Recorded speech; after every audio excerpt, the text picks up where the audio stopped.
Welcome back, my dear students. I'm happy to welcome you all for a new session. எல்லாம் சேஃபாக இருப்பீங்கன்னு நினைக்கிறேன்.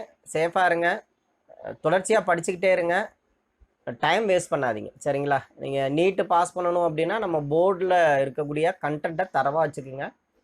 நம்ம போர்டில் இருக்கிற கண்டென்ட் தரவாக இருந்தாலே நம்ம நீட் வந்து பாதி பாஸ் பண்ண மாதிரி. பாதின்னு கிடையாது, மோர் தென் 80% ஆஃப் த கண்டென்ட்டை எதில் வந்துடும் அப்படின்னா நம்ம போர்டு எக்ஸாம் புக்கில் வந்துடும். அதனால் should be thorough with state board book. State board புக்கை தரவாக வச்சுக்கிட்டீங்க அப்படின்னு பார்த்தீங்கன்னா it helps to secure more mark in NEET. So don't worry about the NEET. Previous class we completed a natural method of birth control and the barrier method of birth control. On barrier method of birth control we completed chemical barrier and mechanical barrier, and in this class I am going to explain about the one more barrier method, that is intrauterine devices. What is meant by intrauterine devices? A device which is inserted into the uterus. That is a female reproductive part of the uterus. யூட்டரஸ்ங்கிறது female reproductive பார்ட்டில் ஒரு part இல்லையா? இந்த யூட்டரஸில் என்ன பண்ண போகிறோம் அப்படின்னா ஒரு டிவைஸ் வைக்க போகிறோம். அந்த டிவைஸுக்கு பேர் என்ன சொல்லணும்னா த டி ஷேப்டு டிவைஸ். அதனால் என்ன சொல்லணும்னா காப்பர் டி அப்படின்னு சொல்லுவோம். காப்பர் டி அது யூட்டரஸில் வைக்கிறதுனால அதுக்கு பேர் intrauterine devices. Okay, this is also one of the device, one of the contraceptive method which comes under the barrier method. It is used by females except condom. மேல் காண்டத்தை தவிர மற்ற எல்லாமே யார் தான் யூஸ் பண்ண முடியும் அப்படின்னா ஃபீமேல்ஸ் மட்டும்தான் யூஸ் பண்ண முடியும். ஓகேவா? Let's see the various types of intrauterine devices. Intrauterine devices, a device which is inserted into the uterus of the female reproductive tract. This is a intrauterine device. It is inserted into the uterus by a medical expert through the vagina. Vagina வழியா என்ன பண்ணோம்னா யூட்டரஸ்ல வைக்க போறோம். There are 3 type of intrauterine devices. Mark it as a 2 mark. Copper releasing intrauterine devices, hormone releasing intrauterine devices, and the non-medicated intrauterine devices. Okay, so what is the main function? It increases the phagocytosis of sperm within the uterus.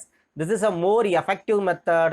The successive rate of this method is about 95 to 99%. Okay, and first we are going to discuss about copper releasing intrauterine devices. The copper releasing intrauterine devices differ from each other by the amount of copper. Copper எவ்வளோ release பண்ணுறாங்க அப்படிங்கிறத base பண்ணி இதை நிறையா இருக்கிறாங்க. First one is CU T380A. It is a first 1 mark question. Copper T380. Here T-ங்கிறது it indicate this T, copper T. CU means this is a device which is releasing the copper, and 380A, this is a size of this T. இந்த T ஓட சைஸை தான் என்ன சொல்லுவோம் அப்படின்னு பார்த்தீங்கன்னா A அப்படின்னு சொல்லுவோம். சரிங்களா? 380.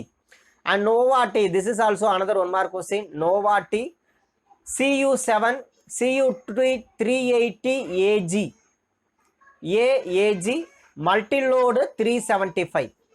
Students kindly underline this word for 1 mark question. Copper T380AAG ரெண்டு முடிஞ்சு போச்சு. அடுத்து நோவா டி அப்படிங்கிறது அனதர் ஒன். நோவா டி, see the picture of Nova T is given here, and CU7 and multi-load 375. This is a multi-load 375. These all are the various types of contraceptive, that is a copper releasing intrauterine devices are available. So what is the use of this copper releasing intrauterine devices? And this devices release free copper and the copper salt into the uterus, and this copper and copper salt suppress the sperm motility in the female reproductive tract. இந்த மாதிரி copper D என்ன பண்ணிடுறாங்கன்னா female reproductive tractல insert பண்ணிடுறாங்க. Copper releasing copper D அப்படிங்கிறது காப்பரையோ அல்லது copper சால்ட்டையோ என்னன்னா இந்த இடத்துல release பண்ணுவாங்க. அப்போ மேட்டிங் நடக்கிறப்போ ஸ்பெர்ம் இது வரைக்கும் போகும். இந்த இடத்துல என்ன இருக்குது? காப்பர் இருக்காங்க இல்லையா? அந்த காப்பர் என்ன பண்ணுவாங்கன்னா ஸ்பெர்மோட மொட்டிலிட்டியை தடுத்துருவாங்க. அப்போ ஸ்பெர்ம் இறந்து போச்சு அப்படின்னா ஸ்பெர்ம் எங்கே போகாது? இந்த ஃபெல்லோபியன் டிப்புக்கு போகாது. இந்த மெத்தடில் என்ன பண்ணுறாங்கன்னா அந்த ஸ்பெர்ம் போகிறத தடுக்கிறாங்க. Okay, and they can remain in the uterus for more than 5 to 10 years. This type of copper releasing copper Ts, காப்பரை ரிலீஸ் பண்ணக்கூடிய காப்பர் டீஸை யூட்டரஸில் 5ல இருந்து 10 இயர்ஸ் வரைக்கும் வச்சிருக்கலாம். ஓகேவா? And one more additional information also you have to understand in this part, that is the amount of copper releasing in the uterus per day, or amount of copper released by this copper D devices. எவ்வளோ காப்பரை ஒரு நாளைக்கு release பண்ணுவாங்க அப்படிங்கிறத note பண்ணிக்கோங்க.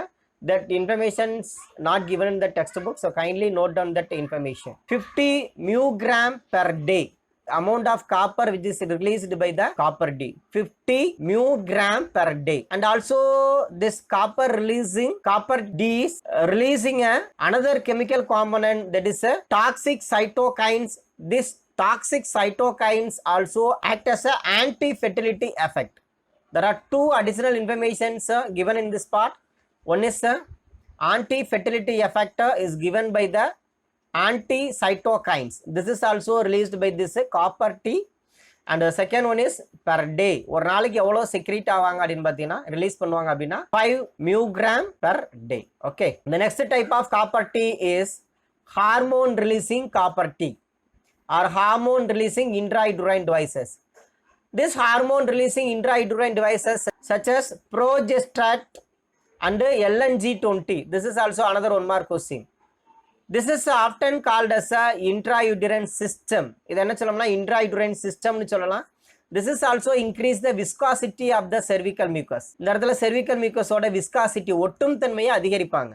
அப்ப என்ன பண்ணிரும், sperm உள்ளார போகும்போது ஸ்பெர்ம் என்ன ஆயிரும் அப்படின்னா அந்த viscosityல ஒட்டிக்கும். And thereby prevent the sperms from the entering the cervix. Cervixல இருந்து உள்ளார போறதையும் தடுப்பாங்க. There are two way. One is increase the viscosity of cervical mucus. As a result, it prevent the entry of sperm into the cervical part. Main function of hormone releasing intrauterine device பார்க்கும்போது என்னன்னா increase the viscosity of the cervical mucus. இதான் main. Okay. So this is a structure of female reproductive tract. See students, this is a wider area. This wider area nothing but a ampulla region of the fallopian tube. This is a place where fertilization is takes place. Okay. இப்போ இது வழியா sperm உள்ளார போவாங்க. உள்ளார போயிட்டு இதை தாண்டி இந்த fallopian டியூபுக்கு போனால் தான் ஃபெர்டிலைசேஷன் நடக்கும். இப்போ காப்பர் டீ என்ன பண்ணிடுவாங்கன்னா ஒன்று ஹார்மோனை ரிலீஸ் பண்ணுவாங்க அல்லது காப்பரை ரிலீஸ் பண்ணுவாங்க. காப்பர் ரிலீஸ் பண்ணால் வேகோசைட்டிக் ப்ராசஸ் இன்க்ரீஸ் ஆகும். ஹார்மோன் ரிலீஸ் பண்ணாங்கன்னா என்ன பண்ணால் விஸ்காசிட்டி அதிகமாகும். ஏதோ ஒரு வகையில் என்ன பண்ணுவாங்கன்னா ஸ்பெர்ம் உள்ளார போகாமல் தடுப்பாங்க. Okay. So there are two type of copper T we discussed in this part. One is hormone releasing copper T, that is hormone releasing intrauterine device. Second one is copper releasing intrauterine device. And finally we discuss about a non-medicated, that is inert type. This is the oldest method of copper T. The name of the copper T is lips loops. இதான் first கண்டுபிடிச்ச copper T S-shaped device. Okay. Non-medicated intrauterine devices are made up of plastic and stainless steel. The lip loop is the double S-shaped plastic device. இங்க பாருங்க, double S-shaped plastic device. This is the oldest intrauterine devices. It is a maybe additional one mark question. Lips loops may remain in the uterus more than 10 years. 10 வருஷம் வரைக்கும் என்ன பண்ணலாம்னா இந்த lips loop யூட்டரஸ்குள்ளார வச்சிருக்கலாம். ஓகேவா? So என்னென்ன பார்த்துருக்கோம் அப்படின்னு பார்த்தீங்கன்னா there are 3 types of copper D we discussed in this part. Hormone releasing copper T. Second one is copper releasing copper T, and third one is non-medicated intrauterine devices. Okay. இதை ஏன் copper tea அப்படின்னு சொல்கிறாங்க அப்படின்னு பார்த்தீங்கன்னா இதுக்கு இந்த tea shaped device இருக்குல்ல, இது வந்து நார்மலாக made of plastic and copper. இதில் மேலே வந்து காப்பர் சுற்றி இருப்பாங்க, அதனால் இதுக்கு பேர் காப்பர் டீ அப்படின்னு சொல்லுவோம். சரிங்களா? Various size of copper T also given in this பார்ட்டா. LNG20 also given here. This is a structure of LNG20. டிவைஸோட யூஸ் ஒன்று தான், கொஞ்சம் ஸ்லைட்டாக டிஃப்ரெண்ட் ஆகும். எல்லாமே ஸ்பெர்ம் எக்கை பிரிவென்ட் பண்ணுறதை தடுக்கிறதா. ஓகேவா? Okay, that's all students. Today class is over. Video தொடர்ச்சியாக பாருங்க, அப்பதான் உங்களுக்கு வந்து கான்செப்ட் புரியும். இந்த கிளாஸ்ல நம்ம 2 மெத்தட் முடிச்சிட்டோம். First natural method of contraceptive முடிச்சிருக்கோம். இன்னொன்று என்ன முடிச்சிருக்கோம்னா பேரியர் மெத்தட் முடிச்சிருக்கோம். பேரியர் மெத்தடில் ஃபர்ஸ்ட் வந்து மெக்கானிக்கல் பேரியர் பார்த்தோம். இப்போ வந்து காப்பர் டீ இன்ட்ராயூட்டரைன் டிவைஸ் பார்த்துருக்கோம். பெர்த் கண்ட்ரோல் மெத்தடில் லாஸ்ட் டாபிக் என்ன அப்படின்னு பார்த்தீங்கன்னா சர்ஜிக்கல் மெத்தட்.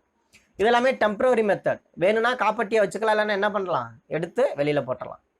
காண்ட்ரம் வேணும்னா யூஸ் பண்ணலாம், இல்லைன்னா என்ன பண்ணிடலாம், யூஸ் பண்ணாமல் இருக்கலாம். பட் இனிமேல் பார்க்க போகிற 2 மெத்தடுமே என்ன சொல்லுவோம்னா permanent birth control method, surgical மெத்தட்னு சொல்லுவோம். ஒன்ஸ் அந்த சர்ஜிக்கல் மெத்தடை பண்ணிட்டோம்னா மறுபடியும் குழந்தை வர்றதுக்கான பாசிபிலிட்டிஸ் கிடையாது. இப்போ அது பாசிபிலிட்டிஸ் இருக்குது, பட் இதுக்கு மேலே என்ன கிடையாதுன்னா அது மெத்தட் கிடையாது. அதனால் next class we are going to discuss about permanent birth control method, that is a surgical method. So thank you students, thank you for watching, keep safe.